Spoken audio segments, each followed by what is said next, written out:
Olá, eu sou o pastor Arlênio Machado e essa é a classe Propósitos. Sejam muito bem-vindos para a terceira semana dessa classe, desse nosso encontro. Por favor, abra sua apostila na próxima lição chamada Formado para Fazer Parte da Família de Deus. Esse é o tema que nós vamos estudar hoje. Querido, há alguns anos morreu Adelina Domingues. O que chamou a atenção para o fato de Adelina ter morrido é que, de acordo com o Guinness Book, ela era uma das mulheres mais idosas do mundo. Ela morreu com a idade de 114 anos, viveu mais do que os seus filhos e até mais do que alguns dos seus netos. Aí um jornalista perguntou uma vez para Adelina qual era o segredo da longevidade. E ela disse que o responsável era Deus, e o plano que Deus tinha para a vida dela. Adelina disse assim: eu sabia que Deus tinha um propósito para a minha vida. E aqui nós estamos nessa classe chamada Propósitos. Na semana passada nós vimos o primeiro propósito, que é conhecer e amar a Deus. Há um nome para isso: a adoração. Você foi planejado, eu fui planejado para o prazer de Deus. Agora vamos dar uma olhada no segundo propósito para o qual nós fomos criados. Você foi criado, você foi formado para fazer parte da família de Deus. Esse é o seu segundo propósito. Note o versículo que está na parte aí no seu esboço, Hebreus capítulo 2, o versículo 10. Diz assim: de fato, Deus que cria e sustenta todas as coisas, fez o que era certo ao tornar Jesus perfeito por meio do sofrimento, a fim de que muitos, isto é, seus filhos, tomassem parte na sua glória. Querido, Deus queria uma família, e é por isso que nós estamos aqui. Deus queria filhos. A Bíblia diz que Deus planejou todo o universo para que pudéssemos nascer e para que pudesse compartilhar a sua glória conosco, para que fôssemos parte da sua família. Hebreus 1:5 está escrito assim: em amor nos predestinou para sermos adotados como filhos por meio de Jesus Cristo. A Bíblia toda, em cada livro, trata da história de como Deus está formando a sua família. Esse é o grande assunto da Bíblia, é a razão pela qual nós temos a história. Deus fez você, e depois que você compreende e aciona o primeiro propósito de Deus na sua vida, sobre o qual conversamos semana passada, conhecer e amar a Deus, Ele quer que você comece a focalizar e praticar o seu segundo propósito. E aqui está ele, em 1 Pedro 2,17, diz assim: amem os seus irmãos na fé. Amem seus irmãos na fé. Isso é o que Deus deseja que você faça. Esse é o segundo propósito para a sua vida. Deus diz que quer que você aprenda a amar as pessoas que pertencem à família dEle. Então anote aí no seu esboço: meu segundo propósito de vida é a comunhão. Essa é a palavra que a Bíblia usa para descrever o amor de uns para com os outros, comunhão. Agora, mais uma vez, essa palavra, como a palavra da semana passada, adoração, comunhão frequentemente é mal compreendida. Por exemplo, se eu perguntasse às pessoas na rua o que elas pensam quando ouvem a palavra comunhão, alguns vão dizer que é fazer amigos, outros vão lembrar que é comer juntos, outros vão fazer referência a estar na igreja. O que é comunhão? Anote aí: comunhão é amar a família de Deus. Isso é comunhão. 1 João capítulo 4, versículo 21 diz assim: quem ama a Deus, ame também seu irmão. Nós temos que amar uns aos outros. Agora, como você faz isso? Felizmente, a Bíblia nos dá instruções bem definidas. 1 Timóteo capítulo 3, versículo 15, diz: esta carta, Paulo está dizendo a Timóteo, vai lhe dizer como devemos agir na família de Deus, que é a igreja do Deus vivo. Você pode sublinhar as palavras família e igreja. Faça uma linha ligando as duas palavras. Igreja é uma família, não é um prédio, não é uma instituição, não é uma organização, não é um clube. Igreja é uma família. A igreja não é um lugar, é uma família a pertencer. Há uma grande diferença. A igreja não é um prédio, a igreja não é um culto, é a família a qual nós escolhemos pertencer. A verdade é que na família de Deus há 4 níveis, pense nisso, 4 níveis de comunhão. Vamos examinar mais detalhadamente. Hoje nós vamos estudar cada um deles. Por quê? Porque é impossível cumprir os outros propósitos que Deus tem para a sua vida sem a comunhão. Impossível. Você não foi criado para viver sozinho sobre a terra, nem para atravessar a vida sozinho. O fato é que nós precisamos uns dos outros. Então, 4 níveis de comunhão. E o primeiro nível é esse: membresia. Membresia. O primeiro nível, escolher a quem pertencer, fazer a escolha de pertencer. Esse é o nível mais básico. Você vai encontrar uma família igreja, e aí você faz a escolha de se ligar a ela. Efésios 2,19. Agora vocês são cidadãos que pertencem ao povo de Deus e são membros da família dele. Você pertence a alguém. A vida cristã não é uma questão de fé, é também uma questão de pertencimento. Você precisa escolher a quem pertencer. A comunhão começa com pertencimento, com uma escolha. Deus quer que você se identifique como parte da família dele. Quando você nasceu, automaticamente você se transformou, você passou a fazer parte da raça humana. Mas pertencer à família de Deus, à igreja, é uma escolha, não é algo automático, é a escolha de membresia. Às vezes você ouve alguém dizer: bem, eu sou cristão, mas eu não quero me filiar a nenhuma igreja. Isso não tem sentido nenhum. A igreja é o que você vive, e é o que significa ser cristão. É como alguém dizer: bom, eu sou um jogador de futebol, mas eu não quero fazer parte de nenhum time. Não funciona. Um cristão sem igreja é um órfão. Deus pretende que façamos parte de uma igreja. Romanos 12:5 diz: em Cristo nós formamos um só corpo, e cada membro está ligado a todos os outros. Quando você toma a decisão, você passa a pertencer a todos os outros cristãos, e nós somos membros uns dos outros. Você quer crescer, e se quer ver Deus agindo em sua vida, você tem que se juntar ao corpo, a esse corpo chamado igreja. Se você está flutuando por aí de igreja em igreja, você vai murchar e vai morrer. Isso acontece se não nos ligarmos a um grupo de crentes, onde a gente pode dizer: eu quero ser parte do que está acontecendo aqui. Um grupo de crentes, é uma escolha. Jesus ama a igreja, e eu e você precisamos ter o mesmo tipo de amor com esse grupo de cristãos que está crescendo junto. O amor é que nos leva a escolher, decidir pertencer. Existe um símbolo para esse compromisso de pertencimento. É uma figura que Deus nos dá, nós chamamos de batismo. O batismo é a representação do nosso pertencimento ao corpo de Cristo. 1 Coríntios capítulo 12 diz assim: fomos batizados pelo mesmo Espírito para formarmos um só corpo.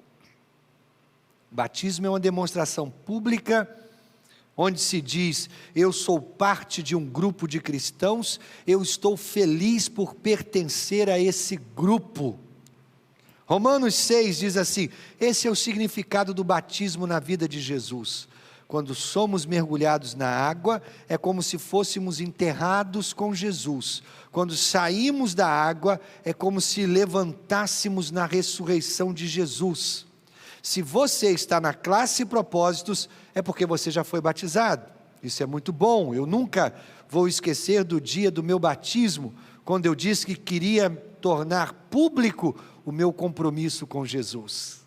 Isso é batismo. O primeiro nível de comunhão é o nível membresia. O segundo nível, amizade. Amizade.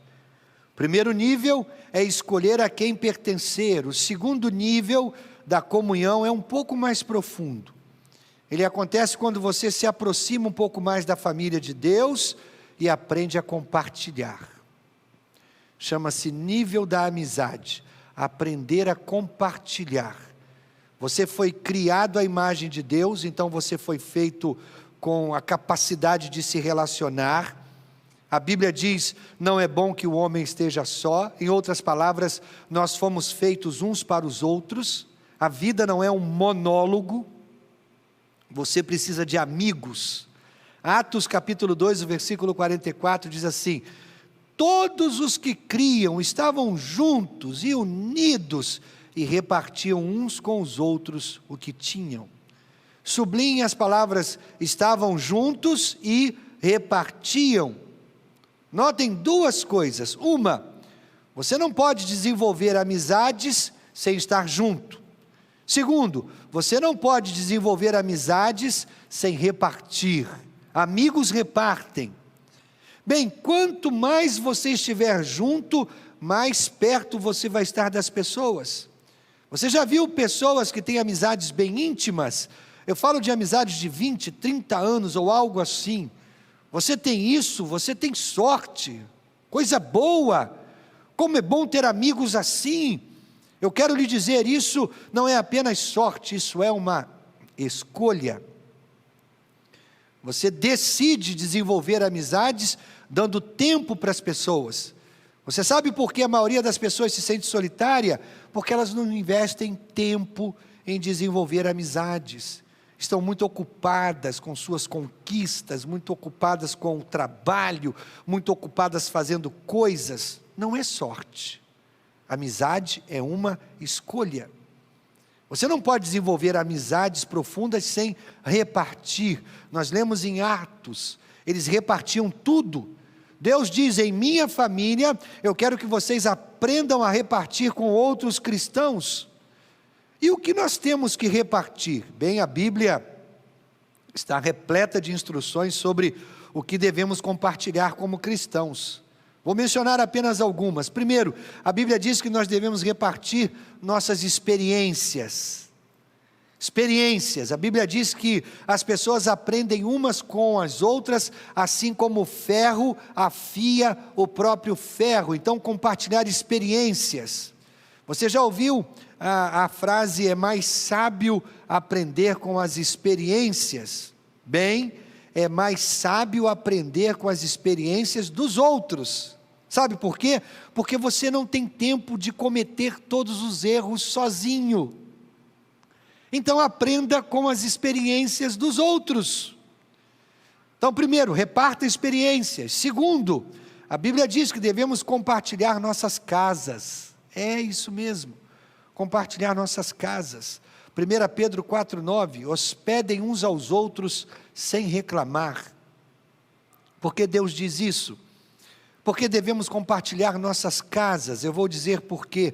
Porque você não pode ter comunhão numa multidão. Não pode.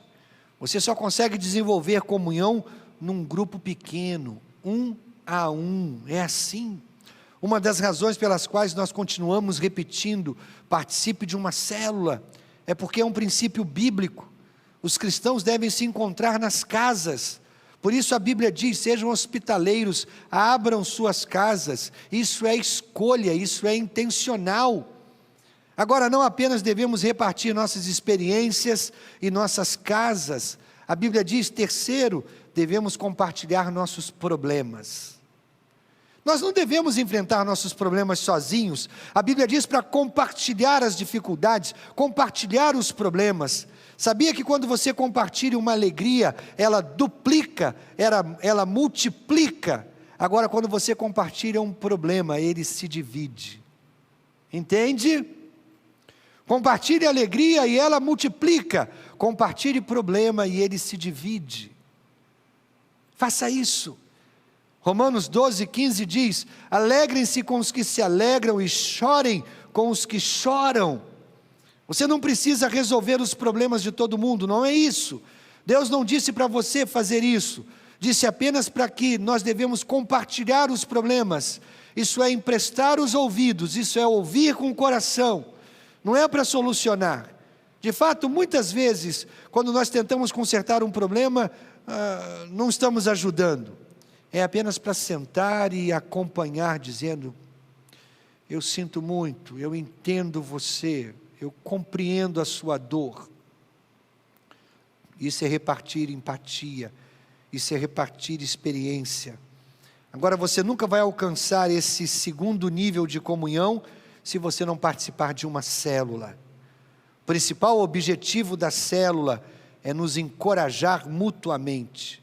Esse é o segundo nível de comunhão, aprender a compartilhar. Agora, vamos para um nível mais profundo. Tem o membresia, tem o amizade, e o terceiro nível, parceria. Parceria é fazer a minha parte. Parceria é perceber e fazer a minha parte. Parceria é aquilo com o qual eu posso contribuir. É o que a família de Deus espera de mim. É o que a família de Deus precisa de mim. Veja bem, Deus não trouxe você para a segunda igreja para você sentar e apenas se embebedar num spa espiritual. Esse não é o nosso estilo aqui, definitivamente. Deus trouxe você para essa igreja para servir. Deus quer que a sua vida faça alguma diferença aqui, nesse lugar. É assim em toda família. Existem responsabilidades de cada um, em toda família. Você divide as tarefas que fazem da família a qual você pertence. Você faz parte, você faz a sua parte. É a mesma coisa na família cristã, família de Deus. Cada um de nós tem a sua parte. A Bíblia fala várias vezes que eu e você devemos trabalhar juntos para que todo o serviço seja feito. Há 58 citações no Novo Testamento que se referem a responsabilidades mútuas, responsabilidade de uns para com os outros. Por exemplo, nós devemos servir uns aos outros, nós devemos amar uns aos outros, nós devemos orar uns pelos outros, 58 uns aos outros. A Bíblia diz que devemos nos incentivar uns aos outros enquanto servimos juntos. É assim que funciona. Isso é amor em ação. O nome disso, parceria. Não é apenas palavras. Veja, é muito bom compartilhar o seu coração. Isso é o nível 2, o nível da amizade. Mas é melhor ainda fazer a sua parte. Isso é o que nós temos no nível 3. 1 Coríntios 3:9. Porque nós somos companheiros de trabalho no serviço de Deus. Sublinha a palavra companheiros. Na língua original do Novo Testamento, grego, a palavra comunhão também tem o sentido de companheirismo. São palavras bem próximas, comunhão e companheirismo. Você já quis fazer parte de algum time? Já quis participar de um grande feito? Você faz parte da maior equipe de todos os tempos e na maior equipe do mundo, que é a igreja. Gente, o que nós fazemos aqui vai durar para sempre. Você já quis participar de talvez um grande negócio que estivesse em toda a lista das maiores fortunas? Na igreja, somos parte do maior empreendimento que já existiu, a igreja. Fazemos parte do plano de Deus para o universo. Efésios 4,16 diz: é Ele quem faz com que o corpo todo fique bem ajustado. Esse é o trabalho de Deus.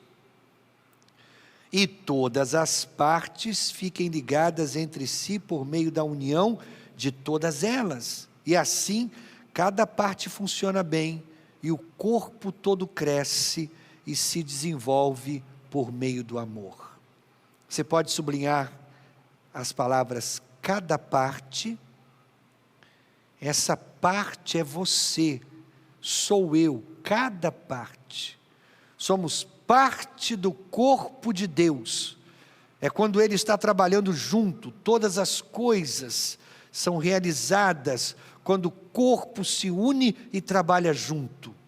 Você tem sua parte no jogo, tem a sua parte a desempenhar no corpo de Cristo. Quando nós cooperamos, nós conseguimos mais do que quando nós trabalhamos sozinhos. Isso é uma atitude do coração que é chave para mim, para todos nós. Nós a tomamos em nome de Jesus Cristo, e nós agimos e nós trabalhamos por causa de Jesus Cristo.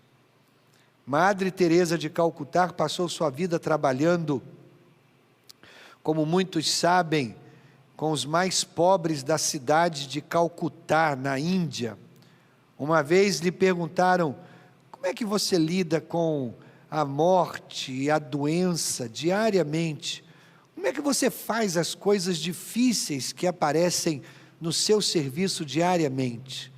Ela respondeu: olha, toda pessoa em quem eu dou um banho, ou todos em quem eu faço um curativo, eu imagino estar vendo a face de Jesus, e eu faço como se fosse para Ele. Mateus 25:40, o próprio Jesus disse: quando vocês fizeram isso ao mais humilde dos meus irmãos e irmãs, foi a mim que fizeram. Essa é a atitude que está por trás de tudo isso. A atitude de Mateus 25:40, quando a gente está em parceria no corpo de Cristo, servindo uns aos outros, fazendo a obra de Deus, nós devemos fazer como se estivéssemos fazendo para o Senhor. E aí nós chegamos ao quarto nível, que é o parentesco. Nós temos a membresia, nós temos a amizade, nós temos a parceria e nós temos o parentesco. Esse é o nível mais profundo na família de Deus. É o que a gente pode chamar de afinidade familiar, parentela. É uma palavra velha, né? Uma palavra antiga, quase a gente não usa mais. Parentela, parentesco, significa literalmente um relacionamento bem próximo. Quando alguém sofre um acidente, as autoridades logo dizem que vão avisar a um parente próximo, alguém da família. Esse parentesco é o nível mais profundo. Amar os cristãos como se fossem familiares. Tratar e amar os crentes como se fossem da sua família. Você está completamente comprometido com eles. Esse comprometimento com o outro é como se nós estivéssemos comprometidos com Jesus. É um comprometimento no nível de estarmos comprometidos com Jesus. Isso é um relacionamento de família, isso é parentesco. Eu tenho compromisso com Deus tanto quanto eu tenho compromisso com os meus irmãos. Isso é dizer que eu estou a ponto de desejar me sacrificar por você. Vejam bem, muitos conhecem João 3,16, Deus amou o mundo de tal maneira, ok, mas você conhece 1 João 3,16? E você sabia que 1 João 3,16 é tão importante quanto João 3,16? Está aí no seu esboço, e nele lemos assim: nisto conhecemos o que é o amor, Jesus Cristo deu a sua vida por nós, e devemos dar a nossa vida por nossos irmãos. Gente, esse é o nível mais profundo de comunhão, sacrifício de uns pelos outros. É o tipo de amor que Jesus teve por você, Ele morreu por você. Agora a Bíblia também fala de comunhão dos sofrimentos. Francamente, no Brasil, nós cristãos não sabemos nada a respeito desse nível de comunhão, a comunhão nos sofrimentos. Em outros países, muitos conhecem porque há perseguição. Você sabia que há milhões de cristãos pelo mundo que perdem sua vida só porque amam a Jesus? Você sabia que mais de 10 milhões de cristãos morrem todo ano, a maioria em países muçulmanos, só porque são cristãos? E por isso esse versículo, as pessoas o tomam literalmente em outros países. Elas estão literalmente entregando suas vidas. Eu vou levar um tiro por você, eu vou proteger você, eu morro no seu lugar. Pessoas estão entregando suas vidas uns pelos outros, como irmãos e irmãs na família de Deus. Agora, nós não somos perseguidos assim aqui no Brasil. É por isso que será difícil experimentarmos um nível de comunhão profundo, como o de dar a vida por um irmão ou por uma irmã da família de Deus. Então, como nós fazemos? Como chegar a esse nível mais profundo de parentela? Você consegue permanecendo ao lado de alguém quando ele estiver atravessando uma crise. Quando todos saírem de perto, você se aproxima, você permanece ao lado da pessoa nos momentos difíceis. Irmãos, essa é a vida. Amar a Deus e aprender a amar uns aos outros. Se você perder isso, você estará perdendo o propósito da sua vida, e é uma pena. A vida não é feita apenas de conquistas, a vida é feita de relacionamentos, relacionamento com Deus, relacionamento com o próximo. Nós somos colocados na terra para conhecer Deus e amá-lo, para conhecer a família de Deus e amá-la, porque são essas pessoas com quem nós vamos passar a eternidade. É isso mesmo, vamos passar a eternidade com os membros da família de Deus. Amar a Deus é adoração, amar uns aos outros é comunhão. A palavra de Deus diz lá em João 13:35, se tiverem amor uns pelos outros, todos saberão que vocês são meus discípulos.